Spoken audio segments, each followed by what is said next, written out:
Nuestro primer invitado se encontraba hace 11 años, un día como hoy, en la ciudad de Nueva York, cuando dos aviones, entre otros atentados, destruían las Torres Gemelas de esta ciudad. Días que conmovieron al mundo, pero que me imagino, seguro, que vivirlo allá sería muy diferente. Javier Torrens, muy buenas tardes. Buenas tardes. Bienvenido. Vienes en calidad de entrevistado. De testigo, en una calidad de testigo ocular, como en los crímenes, ¿no? Sí.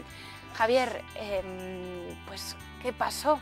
¿Cómo vivisteis el momento en el que...? Bueno, pues fue una coincidencia muy asombrosa porque vivíamos justo al lado de las Torres Gemelas, en unos apartamentos de unos conocidos. Habíamos ido a por un acontecimiento de bicicleta, una vuelta a toda Nueva York y no solo Manhattan, sino todo Nueva York, que iba a hacer mi mujer. Y bueno, pues estuvimos unos días de vacaciones y el martes el 11... O sea, ¿fuisteis un viernes? Fuimos un viernes, efectivamente. El circuito fue el domingo, fue muy bonito, salió del Central Park y hacían 150 kilómetros, 100 millas, se llama la Century, y por todo Nueva York, y estuvo muy bien. Y luego estuvimos haciendo pues turismo. Y ese martes coincidían dos circunstancias que no se saben muy bien, ¿no? Que hicieron que la gente que había trabajando en las Torres Gemelas fuera mucho menor de lo que normalmente había. Una era que era el primer día de clase de los niños, y entonces pues los padres tenían horas para poder llevarles o traerles o lo que sea, y luego que eran elecciones municipales en Nueva York, y eso también quitaban horas, de tal manera que de los 50.000 personas que normalmente trabajan en las Torres Gemelas, pues había unos 12.000 o algo así, o 15.000, no me acuerdo, pero era una cifra sensiblemente inferior, y eso hizo que la catástrofe fuera menor dentro de lo que cabe, pero aún y todo fue tremendo aquello, claro.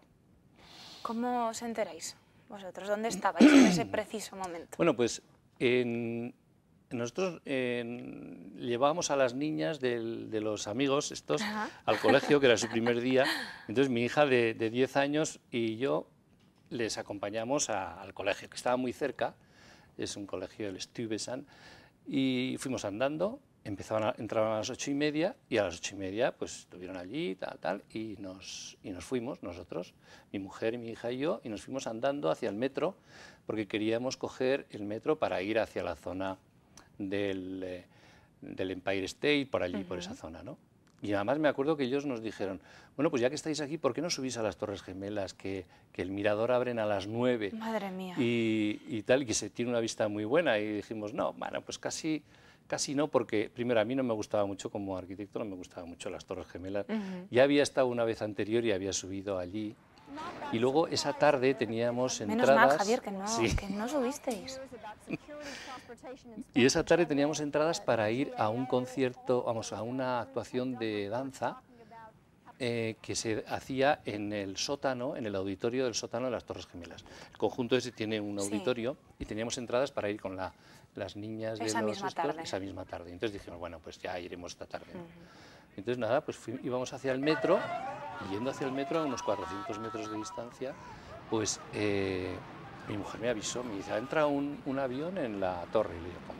Lo miré para arriba y salió una bocanada de fuego tremendo, y entonces lo vimos directamente. O sea, yo vi cómo impactó prácticamente y cómo salía todo el fuego, y nos quedamos allí fascinados viendo aquella catástrofe, que además al principio pues no se notaba mucho, porque las torres pues son muy sólidas y pueden aguantar un impacto de un avión. Yo incluso pensaba que no se iban a caer, pero claro, es que llevaban el combustible, los aviones llevaban el combustible lleno, y aquello era una bomba, ¿no? Pero eso, claro, yo no lo sabía, ¿no? Y nos quedamos allí fascinados como aquello pues empezaba a arder y a ponerse negro los 10 últimos pisos, y la gente se asomaba a las ventanas, que son unas ventanas muy estrechas, porque son unos 50 centímetros entre los machones. Y entonces, al ver que no venía nadie a rescatarles y que el humo negro de dentro pues les asfixiaba, pues veíamos cómo se tiraba la gente, se suicidaba, se tiraba. Y entonces me acuerdo un comentario que estábamos, claro, mi mujer y mi hija, Entonces había gente que al principio decía, bueno, y la niña esa y tal, pues han evacuado los colegios y tal y cual, y le decíamos que no, que éramos turistas y tal. Pero luego nos decían, pero ¿cómo le dejan a la niña ver cómo se tira la gente? Le decíamos, yo, pues es que es lo que hay, ¿qué vas a hacer? ¿Mirar para otro lado? Pero era tremendo, sí, ver cómo se tiraban docenas de personas para huir. Yo hubiera hecho lo mismo, desde luego, antes de ahogarme ahí en el fuego, me hubiera tirado. Y luego una cosa extraña es que claro, normalmente pues esperas, por la lógica, que haya pues un rescate desde arriba, porque eran los 10 últimos pisos. Sí. Entonces dices, bueno, pues lo lógico es que salgan a la terraza de arriba, la terraza de la antena, Claro. y que Y con los helicópteros vayan o lo que sea los vayan a coger. Bueno, pues resultó que allí no apareció más que algún helicóptero que daba vueltas, pero en ningún momento liberaron a nadie de por arriba. Y eso es lo que a mí más me extrañó, no sé. Javier, desde luego que serán unas imágenes que jamás puedas olvidar, tanto tú como tu mujer, como tu hija, que has dicho tenía entonces 10 años, 10 años, sí, ahora ahora tiene 21, 21, sí. y que Pues no se olvidan y que no, cada no se año olvida, se se olvida. repiten. Y además yo ahora entiendo lo del estrés ese postraumático que dicen en circunstancias muy extremas en las que no te afectan, porque a nosotros no nos pasó nada. Bueno, no nos pasó nada, salvo que cuando se hundió la torre norte, porque nosotros veíamos la primera torre, y cuando se hundió la sur nos hacía pantalla y todo el humo y todo fue hacia Brooklyn, ¿no? Pero cuando se hundió la que teníamos delante, pues vino una nube tal de polvo y de tal que nos cubrió, se hizo un silencio impresionante, nos tiramos al suelo y vamos, allí no se podía respirar, y afortunadamente porque había brisa, había una brisa fresca que nos barrió enseguida, pero estuvimos, yo digo, aquí nos quedamos aquí quietos. Es que además estabais viviendo en la zona cero. Tenéis Sí, el piso de los amigos, estaba ahí, tuvisteis que esperar. O sea, claro, y no, salimos porque claro, nos desalojó la policía hacia el norte, íbamos por la calle oeste, por la orilla, el extremo prácticamente occidental de la isla de Manhattan, y íbamos hacia el norte, y entonces, bueno, pues poco a poco pues, nos íbamos alejando de la zona y pedíamos ayuda pues, a algún teléfono, a ver si podíamos llamar, conectar con los amigos y tal, pero no había manera de nada, ni los teléfonos públicos, ni estaban bloqueados todas las líneas y tal. Y entonces llegamos a la calle 14, que me acuerdo, llegamos llenos de polvo, como si hubiéramos venido de, no sé, de una obra que estaban escombrando, ¿no?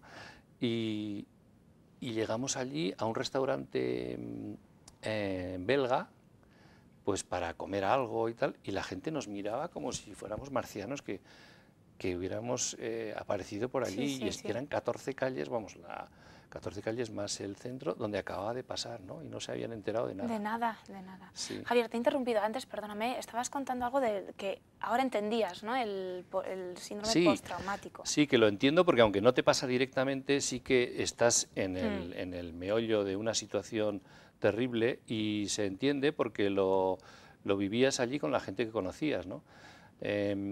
Cuando nos tuvimos que ir de la casa porque no podíamos entrar, nos alojó un viejecillo muy majo, que era amigo de ellos, de 80 años, uno de origen italiano, muy Gino, muy majo, y nos alojó en su casa de manera pues, muy generosa, ¿no? Y estuvimos con él prácticamente una semana andando por toda Nueva York, y nos enseñaba dónde había trabajado él, había sido restaurador de muebles y tal.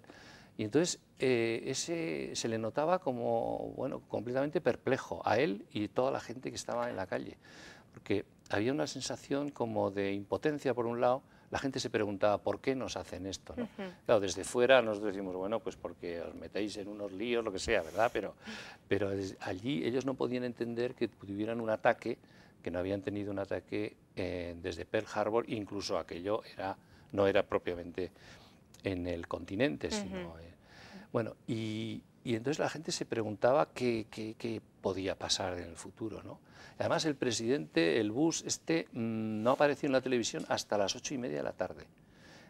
Y, sin embargo, el que sí que apareció mucho fue Giuliani, Rudolph Giuliani, que era el alcalde entonces de Nueva York, que lo hizo muy bien, vamos, porque estaba continuamente en la calle, pues hablando con la gente, haciendo pues, manifestaciones y yendo a los hospitales, que estaba lleno de, claro, los hospitales estaban llenos de gente, y en las escuelas, en los refugios, en la morgue, en todo. O sea, estaba Giuliani, la verdad es que fue el héroe del día.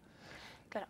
Javier, vosotros lo vivisteis allá en primera persona, pero vuestra familia también, cuando se enteró y pensó en vosotros inmediatamente, y veía que no podía contactar con ellos. Claro, digo yo que nosotros no podíamos contactar con ellos y ellos tampoco con nosotros, y entonces pues a través de la embajada y tal, pues al final nos llegó alguna noticia, pero no había manera, porque el teléfono y todo estaba colapsado. Ya cuando pudimos conectar con la embajada, pues les dijimos que estábamos bien y ya está. Entonces ya se tranquilizaron. Pero bueno, pasarían unas horas de... Claro, porque además sabían que estábamos al lado, alojados al lado de la zona cero. Y entonces, claro, podía haber pasado cualquier cosa, ¿no? Me has comentado antes, Javier, que aún así se vivía, los días posteriores, un ambiente de solidaridad en los vecinos. Sí, era extraño porque...